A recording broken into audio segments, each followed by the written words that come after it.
In World War II, Germany provided a parallel to what the Antichrist system of the end will be, a model, so to speak. Iran right now is providing us a model for how the mark of the beast will be implemented. So when you think of mark of the beast, I want you to think about this. Without it, you will live in total isolation, social isolation from the world, okay? No part in commerce. We understand that nobody can buy or sell without it. So these are very basic questions I'm going to ask you. You should be able to answer these in your head right now. In this scenario, when the mark of the beast is implemented, who is in control of the system? Is it big government or the people? It's very simple. It's big government. It's not the people that are in control in these times that we're talking about. What type of government will it be? Will it be left or will it be conservative? Come on, it's going to be left. What group of people? So we have big government, left big government. What group of people with left big government are most dependent on them? Who is most dependent on left big government?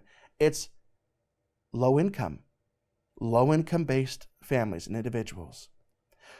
Those will be the people, I believe, that are forced first to take part in the mark, to try and normalize it for everyone else, because without it, they cannot survive. So now, let's take a look at a couple of articles, and I'm going to explain to you how Iran is giving us that model right now.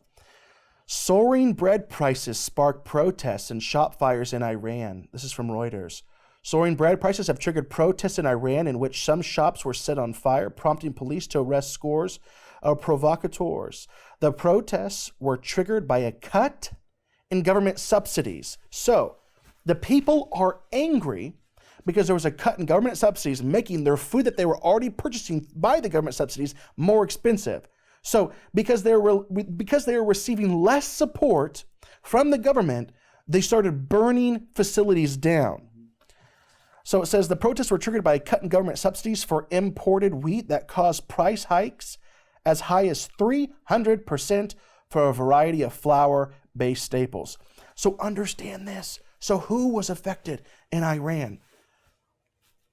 Half of the population was.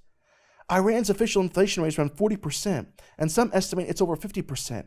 And almost half of Iran's 82 million population are now below the poverty line. Half of Iran's population is below the poverty line. Half of the country, without these government subsidies, would die from starvation.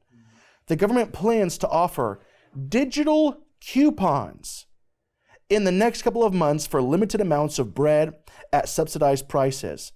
The rest will be offered at market price. Other food items will be added later. This is a biometric ID. So without receiving a biometric ID in Iran, over half of the country will not be able to afford to eat. Because if they say, you know what, listen, we're not okay with this biometric ID system. Okay, well then you're going, at this next article, I believe we're going to get to it. I see 7 here. Well, okay, well if you don't want to be a part of the biometric system here in Iran, I know you can't afford it because you're of the 50% that are below it, so you're going to have to pay market price. Market price, without the government subsidies, is 7 times the price. No one can afford that. No one can afford that. I mean, if you're paying $4 for a gallon of milk, I can't go to the store and just plan on every week spending $28, 7 times the price, right? You can't do that. Iran rolls out digital bread rationing with biometric IDs. The government will offer citizens digital coupons that will allow them to access a limited amount of bread at subsidized prices, while the rest will be available at market rates. The food rationing can be enforced via Iran's biometric national identity card, which has started phasing in from 2015 and which is now issued to all new applicants and for all renewals. The card includes a smart chip and stores biometric data including iris scans, fingerprints, and facial images, and is already being used to access a variety of government services. Many cash-strapped Iranians have come to rely on Iran's food subsidy program. For the 50% of Iran that lives below the poverty line, buying at market rates is not an option. The market prices are about 7 times higher than those of the subsidized currency. So this is not an opt-in system. It might be presented that way, which it is. It's presented, oh, you can opt in. Right. It might be presented that way, but this is telling the people of that country who depend on these bread subsidies, now they need to go sign up for the mark. That is where we are.